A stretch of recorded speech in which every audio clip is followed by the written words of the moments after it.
नमस्कार, आप देख रहे हैं एसपीटी न्यूज। पेश है 10 अगस्त रविवार दोपहर 3:15 बजे राजस्थान की बड़ी खबरें। राजस्थान हाईकोर्ट ने 4 जिलों के एसपी से कहा है कि उन्हें रोज 1 घंटा उन थानों में बैठना होगा जहां से नाबालिग बच्चियां गायब हुई है और अभी उन्हें नहीं ढूंढा जा सका है। अदालत ने 4 मामलों में नाबालिग लड़कियों के परिजनों की बंदी प्रत्यक्षीकरण याचिकाओं पर सुनवाई करते हुए ये अलग अलग आदेश दिए। जस्टिस इंद्रजीत सिंह और भुवन गोयल की खंडपीठ ने कहा कि हम बच्चियों को खोजने के लिए किए जा रहे पुलिस के प्रयासों से संतुष्ट नहीं है। इन मामलों में डीजीपी से लेकर पुलिस कमिश्नर भी कोर्ट में पेश हो चुके हैं, लेकिन अभी तक नाबालिग बच्चियों को नहीं खोजा गया है।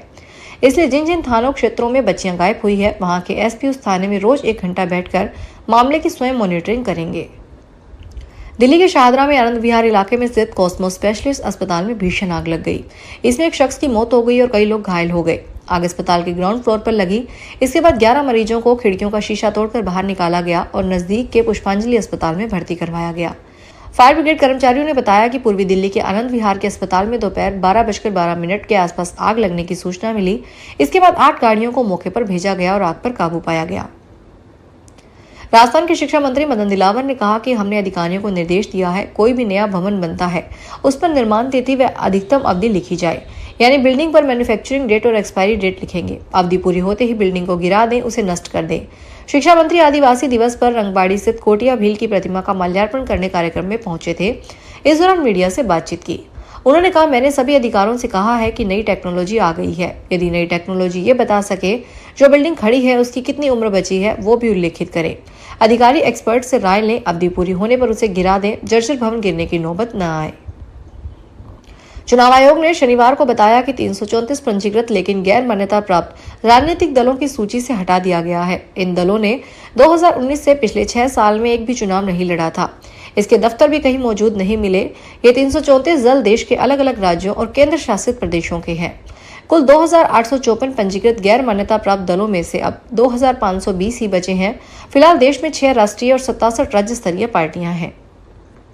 राज्यसभा सांसद कपिल सिब्बल ने शनिवार को पूर्व उपराष्ट्रपति जगदीप धनखड़ के अचानक गायब होने पर चिंता जताई।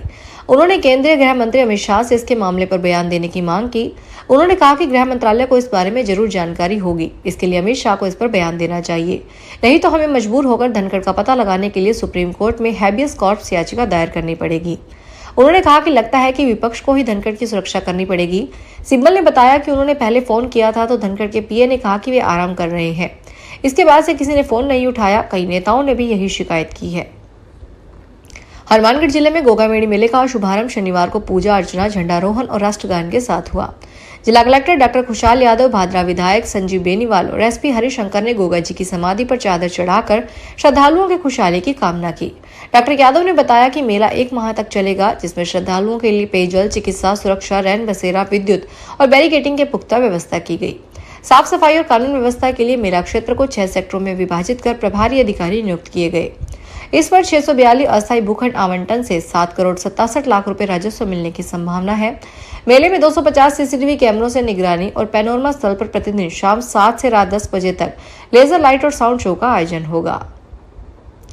अजमेर डिस्कॉम में विभागीय पदोन्नति समिति की अनुशंसा पर 31 कनिष्ठ अभियंताओं को सहायक अभियंता पद पर और 3 एएन को एक्सीएन के पद पर पदोन्नति मिल गई है। निगम के प्रबंध निदेशक केपी वर्मा ने बताया कि डीसीपी एक प्रशासनिक प्रक्रिया है जिसके तहत ये आदेश जारी किए गए हैं। उन्होंने उम्मीद जताई है कि सभी एएन नई जिम्मेदारियों को पूरी ईमानदारी और लगन से निभाएंगे। बता दें कि अजमेर डिस्कॉम के अधीन अजमेर, भीलवाड़ा, नागौर, डीडवाना, कुचामन, बयावर, राजसमंद, चित्तौड़गढ़, डूंगरपुर, सलूंबर, उदयपुर, प्रतापगढ़, सीकर, झुंझुनू, नीमका थाना और बांसवाड़ा सर्कल है। कर्नाटक के मुख्यमंत्री सिद्धारमैया ने बेंगलुरु के पास नया क्रिकेट स्टेडियम बनवाने की घोषणा की है।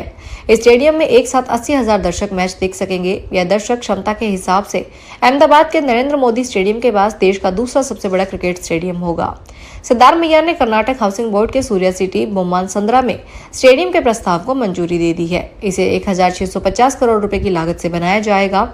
नया स्टेडियम पहले से मौजूद एम चिन्नास्वामी स्टेडियम से 22 किलोमीटर दूर है। इसे बनाने का फैसला रॉयल चैलेंजर्स बेंगलुरु के विक्ट्री सेलिब्रेशन में मची भगदड़ के बाद लिया गया। आरसीबी ने पहली बार आईपीएल ट्रॉफी जीती। इसी जीत का जश्न मनाने के लिए 4 जून को चिन्नास्वामी में कार्यक्रम रखा गया था। इसमें भगदड़ मच गई और 11 लोगों की जान गंवानी पड़ी। कोटा में रक्षाबंधन के पर्व पर रोडवेज बसों में 2 दिन तक महिलाओं को फ्री यात्रा करने का तोहफा राजस्थान सरकार ने दिया। आज नयापुरा के बस स्टैंड में महिलाओं की जमकर भीड़ लगी हुई थी। बसों में चढ़ने के लिए महिलाओं की लंबी कतारें लगी हुई थी। कोटा रोडवेज विभाग की ओर से 79 बसों का संचालन किया जा रहा है। अतिरिक्त मार्गों पर ज्यादा भीड़भाड़ होने से एक्स्ट्रा बसों का भी संचालन किया गया है। विश्व आदिवासी दिवस के मौके पर लोकसभा स्पीकर ओम बिरला रंगबाड़ी रोड स्थित कानोटिया भील की प्रतिमा पर आयोजित कार्यक्रम में शामिल हुए। कार्यक्रम में उन्होंने आदिवासी महिलाओं से रक्षा सूत्र बंधवाए। राजस्थान में यूरिया डीएपी की कमी को लेकर उठे मामलों के बाद आज कृषि एवं उद्यानिकी विभाग के शासन सचिव ने कहा, राज्य में अभी भी 1,70,000 मीट्रिक टन यूरिया का स्टॉक अलग अलग जिलों में पड़ा है। वहीं इन जिलों में स्टॉक की कमी है। 2 से 3 दिन में उपलब्धता सुनिश्चित करवा दी जाएगी। शासन सचिव राजन विशाल ने बताया कि राज्य को केंद्र सरकार से मांग अनुसार लगातार उर्वरकों की आपूर्ति करवाई जा रही है। अभी राज्य में 1,70,000 मीट्रिक टन यूरिया का स्टॉक जिलों में उपलब्ध है। सबसे ज्यादा स्टॉक गंगानगर में 18,770 MT, जोधपुर में 12,971, टोंक में 11,900, नागौर में 8,851 और बारा में 8,583 MT यूरिया का पड़ा है। इसे मांग के अनुसार वितरित किया जा रहा है। राजस्थान में कांग्रेस सरकार के वक्त आरसीए कार्यकारिणी ने सिर्फ भ्रष्टाचार करने का काम किया है। Rajasthan cricket association ad hoc committee convener Deendayal Kumawat ने यह दावा किया। उन्होंने कहा, चौप स्टेडियम में 200 करोड़ से ज्यादा खर्च हो गए। उनके घोटालों को निष्पक्ष जांच करवाकर दोषियों के खिलाफ एक्शन लिया जाए। दीनदयाल कुमावत ने कहा, चौप स्टेडियम निर्माण में भारतीय क्रिकेट कंट्रोल बोर्ड और राजस्थान क्रिकेट एसोसिएशन के 200 करोड़ रुपए से ज्यादा खर्च हो चुके हैं। इसमें भी राजस्थान क्रिकेट एसोसिएशन ने तो स्टेडियम निर्माण के लिए लोन ले रखा है। इसका ब्याज ही 3 लाख रुपए महीने जा रहा है। गुजरात हाईकोर्ट से 21 अगस्त तक राहत मिलने के बाद आसाराम की ओर से राजस्थान हाईकोर्ट में अंतरिम जमानत बढ़ाने के लिए अपील की गई है, जिस पर 11 अगस्त को सुनवाई होगी। आसाराम की ओर से स्वास्थ्य संबंधी समस्याएं होने का हवाला देकर पहले गुजरात हाईकोर्ट में अपील की गई थी, जिस पर सुनवाई के बाद अंतरिम जमानत 21 अगस्त तक के लिए बढ़ा दी गई। कोर्ट के आदेश में सामने आया है कि आसाराम की मेडिकल रिपोर्ट्स के अनुसार उनका ट्रेपोनिन लेवल बहुत ज्यादा है, जो चिंताजनक है।